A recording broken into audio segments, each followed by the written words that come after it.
जिस पर सबसे ज्यादा भरोसा था उसी ने सबसे गहरा जख्म दिया। बॉयफ्रेंड ने बुलाया और 23 दरिंदों के हवाले कर दिया। 7 दिन तक होटल से हुक्का बार तक गैंगरेप होता रहा और लड़की सिर्फ चीखती रही। जी हाँ, आज का खबर कुछ ऐसा ही है, लेकिन आगे बढ़ने से पहले वीडियो को लाइक करके कमेंट में जरूर बताएं कि आप ये वीडियो कहां से देख रहे हैं। बनारस के बाद कानपुर गैंगरेप, क्या अब बेटियां सड़कों पर भी महफूज नहीं? बनारस की वहशत अभी भूले नहीं थे कि कानपुर में 4 दरिंदों ने एक मासूम को अगवा कर पूरी रात उसकी इज्जत नोच डाली। सुबह उसे सड़क किनारे बदहवास छोड़कर भाग गए। सोचिए उस बच्ची पर क्या बीती होगी। ये सिर्फ खबर नहीं, हमारे समाज की बर्बादी की चीख है। बेटियां कब तक यूं ही दरिंदगी की शिकार होती रहेंगी? क्या अब इंसाफ भी चुप रहेगा? प्रयागराज स्टेशन पर टीटीई की पिटाई, जब वर्दी पहने रक्षक ही बन जाए हमलावर, तब आम आदमी कहां जाए? प्रयागराज स्टेशन पर रेलगार्डों ने एक टीटीई को सबके सामने पीट दिया, सिर्फ इसलिए क्योंकि उसने टिकट चेकिंग की हिम्मत की। क्या ड्यूटी करना अब गुनाह है? और अगर वर्दी में लोग ही कानून तोड़ेंगे तो सिस्टम का क्या मतलब बचता है? सवाल यह है, क्या रेलवे महकमा अपने ही कर्मचारियों को इंसाफ दिला पाएगा? गाड़ियां महंगी और फतेहपुर ट्रिपल मर्डर। एक तरफ सरकार वाहनों पर टैक्स बढ़ाकर आम आदमी का सपना तोड़ रही है, तो दूसरी तरफ फतेहपुर में खुलेआम 3 लोगों को गोलियों से भून दिया गया। किसान, उसका बेटा और भाई। 15 मिनट में 15 गोलियां चलीं और पूरा गांव खामोश हो गया। सवाल यह है, सरकार टैक्स तो बढ़ा रही है, लेकिन सुरक्षा देने में क्यों नाकाम है? क्या जान से ज्यादा कीमत अब भी गाड़ियों की है? आगरा होटल में प्रेमी ने खुद को जलाया। प्यार में इंसान कब खुद को जला डालता है, ये आगरा की उस घटना ने दिखा दिया। प्रेमिका के साथ होटल पहुंचे युवक ने ऐसा क्या देखा, ऐसा क्या टूटा कि खुद को आग के हवाले कर दिया? चीखती लड़की, जलता लड़का और भागता स्टाफ, ये सब किसी फिल्म का सीन नहीं, हमारी हकीकत है। क्या रिश्ते अब इतने खोखले हो गए हैं कि उसमें भरोसे की जगह आग रह गई है? अयोध्या कैंट एक्सप्रेस में बम की सूचना। अयोध्या कैंट सुपरफास्ट एक्सप्रेस में बम की सूचना ने जौनपुर में हड़कंप मचा दिया। ट्रेन रोकी गई, एक एक बोगी खंगाली गई, लोग डरे सहमे बैठे रहे। सोचिए, जिस सफर को घर पहुंचना था वो डर बन जाए तो क्या हाल होता है। ये अफवाहें कब बंद होंगी? क्या बम की बात करके हमारे दिलों में डर बोने वालों को कभी सजा मिलेगी? सवाल यह है, अब ट्रेन की सीट पर भी चैन से बैठना मुमकिन है क्या? Fatehpur triple murder. विस्तृत सुबह 6 बजे का वक्त, गांव में गोलियों की गूंज और फिर चीखों की गूंज। फतेहपुर में एक किसान, उसका बेटा और पोता, तीनों को बेरहमी से मार डाला गया। 15 मिनट तक चलती रही फायरिंग और पुलिस नदारद। क्या गांव अब अपराधियों की जागीर बन गए हैं? 3-3 पीढ़ियों को मौत दे देने वालों का हौसला इतना कैसे बढ़ा? सवाल है, क्या अब इंसाफ सिर्फ फाइलों में मिलेगा और कब्रें खामोश रहेंगी?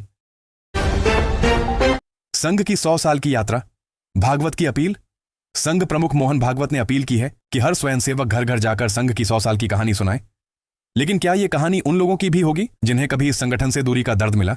क्या इसमें हर मजहब, हर जाति का सच भी शामिल होगा? सवाल यह है, इतिहास जब बताया जाए तो क्या वो पूरा होगा या फिर चुनिंदा पन्नों का प्रचार?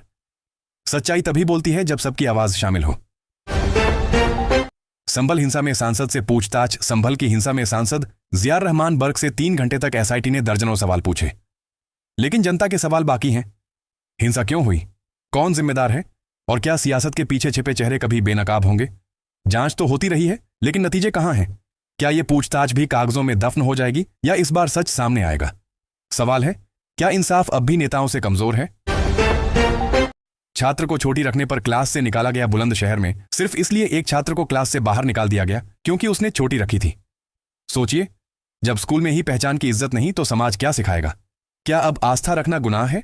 स्कूल का काम पढ़ाना है या भेदभाव फैलाना? यह फैसला बच्चों के मन में कितनी दूरियां और चोट पैदा करता है, कोई सोचता है क्या?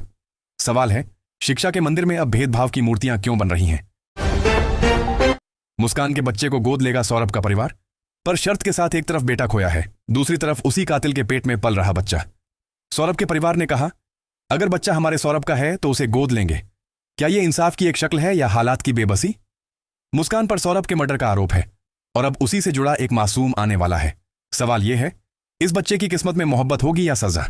क्या खून के रिश्ते नफरत से ऊपर उठ पाएंगे? कानपुर शोभा यात्रा का वीडियो वायरल।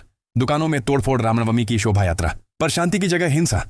कानपुर में युवकों ने दुकानों और गाड़ियों में तोड़फोड़ की और अब वीडियो सामने आया है। त्योहारों को जुलूस की शक्ल देकर दहशत का कारण बना देना, क्या यही संस्कृति है? क्या धार्मिक उत्सव अब डर का पर्याय बन गए हैं? सवाल यह है, आस्था की आड़ में गुंडागर्दी करने वालों को कानून कब सजा देगा? और क्या कोई त्योहार अब सुरक्षित रह गया है?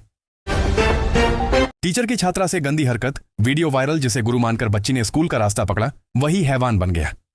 यूपी के इंटर कॉलेज में एक शिक्षक ने छात्रा से शर्मनाक हरकत की और पूरा सच कैमरे में कैद हो गया।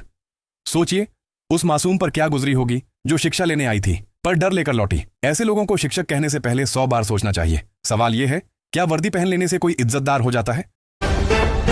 ट्रैक पर रील बनाता युवक, ट्रेन निकल गई ऊपर से, सिर्फ लाइक्स के लिए जिंदगी दांव पर लगा दी। उन्नाव में एक युवक रेलवे ट्रैक पर लेट गया और ऊपर से ट्रेन गुजर गई। बाल बाल बचा, पर क्या अगली बार भी किस्मत साथ देगी? ये रीलबाजी अब जानलेवा हो चुकी है, पर रोकने वाला कोई नहीं। सवाल यह है, क्या हम सोशल मीडिया के इतने गुलाम हो गए हैं कि जिंदगी की कीमत सिर्फ एक वीडियो बन गई है? सास दामाद संग फरार। शादी से 9 दिन पहले छोड़ा घर। शादी की हल्दी, मेहंदी और मंडप की तैयारी चल रही थी और सास अपने होने वाले दामाद के साथ फरार हो गई। अलीगढ़ के इस किस्से ने रिश्तों की सारी हदें पार कर दी। बेटी की शादी, मां का भरोसा और परिवार की इज्जत सब एक झटके में टूट गया। सवाल यह है, जब अपनों पर ही भरोसा ना रहे तो समाज में किससे उम्मीद करें? क्या रिश्तों में अब सिर्फ धोखा ही बाकी रह गया है? मां इंस्टा प्रेमी संग फरार। घर का सामान भी ले गई। 2 बच्चों की मां, मेहनतकश पति, छोटा सा घर, लेकिन इंस्टाग्राम से जुड़ा प्यार इतना गहरा निकला कि औरत सब छोड़ गई। सामान, जेवर, बच्चे तक कुछ ना छोड़ा। और ऊपर से प्रेमी ने पति से मांगे 50,000। ये सोशल मीडिया अब घर तोड़ने का जरिया बन गया है। सवाल यह है, कितने और घर इस वर्चुअल दुनिया की बलि चढ़ेंगे? क्या प्यार अब ऐप्स पर बिकने लगा है? वाराणसी में 7 दिन तक गैंगरेप, बॉयफ्रेंड ने बुलाया था। सोचिए उस लड़की की हालत, जिसे उसके ही प्रेमी ने बुलाया, और फिर 7 दिन तक हुक्का बार, होटल और लॉज में 23 दरिंदों ने दरिंदगी की हदें पार कर दी। वाराणसी की इस वारदात ने इंसानियत को शर्मसार कर दिया। प्यार के नाम पर फरेब और फिर हैवानियत। सवाल यह है, कब तक लड़कियों को भरोसे की सजा मिलती रहेगी? क्या अब हर रिश्ता शक के घेरे में आ चुका है?